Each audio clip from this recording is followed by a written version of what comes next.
Hello everyone, welcome to another video. In this video, I will show you how to save pictures from Pinterest or pins from Pinterest to your gallery on your desktop, on your mobile, iOS and Android as well. So let's get started. It's fairly simple actually to do that. So first of all, on web, you obviously click the pin you want to save. You click three dots next to the image and then you click download image. Right here, as you can see, you have download image. So for example, if we go here, we can also save image like this, or we can go here and download image as well.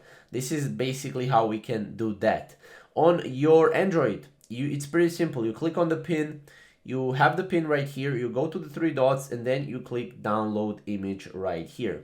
On your iOS, you do the same, you click on the pin, you go to the again, three dots right here, and then you go to download image right here. So these are three ways how you can save pictures and images and pins from Pinterest to your gallery on your iOS, Android, and on your desktop. As you can see, that's pretty much how you can do it. If you have any questions or comments around this, comment down below and we'll definitely see you in the next video. Until then, thank you guys for watching and supporting our channel.